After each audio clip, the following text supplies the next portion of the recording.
এখন আমরা অল্টারনেটর সম্পর্কিত একটা ম্যাথ করার চেষ্টা করি। তো এখানে এক্সাম্পল 1, 3 ফেজ স্টার কানেক্টেড একটা অল্টারনেটর 320 ভোল্ট ইউনিটি পাওয়ার ফ্যাক্টরে লোডে সরবরাহ করে।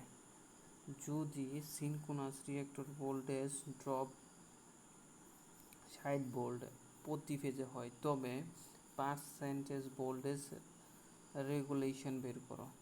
রেজিস্টিভ ভোল্টেজ ড্রপ নগণ্য। তো এখানে রেজিস্টিভ ভোল্টেজ ড্রপ 0 ধরে আমাদের ম্যাথটা করা লাগবে, ঠিক আছে।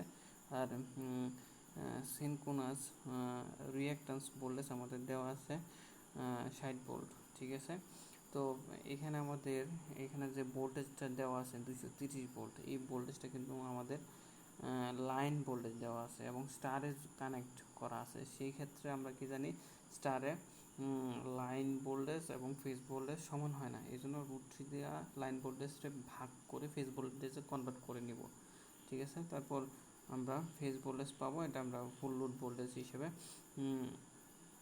ক্যালকুলেশন করব, ঠিক আছে। তো এখন আমাদের ফুল লোড ভোল্টেজটা পেয়ে গেছি, কিন্তু আমাদের নো লোড ভোল্টেজ লাগবে। তো নো লোড ভোল্টেজের জন্য যেহেতু আমরা জাস্ট এই সূত্রের মধ্যে মানগুলো বসায় দেব, ঠিক আছে। বসে তারপর নো লোড ভোল্টেজ পেয়ে গেলাম 146 ভোল্ট, এবং ভোল্টেজ রেগুলেশনের সূত্র যেটা হচ্ছে যে no load voltage minus full load voltage by full load voltage. মানে এখানে একটু মনে রাখা লাগবে, যখনই রেগুলেশনের কথা বলবে, যত যা রেগুলেশন আছে, ট্রান্সফরমারের রেগুলেশন আছে, সিনক্রোনাস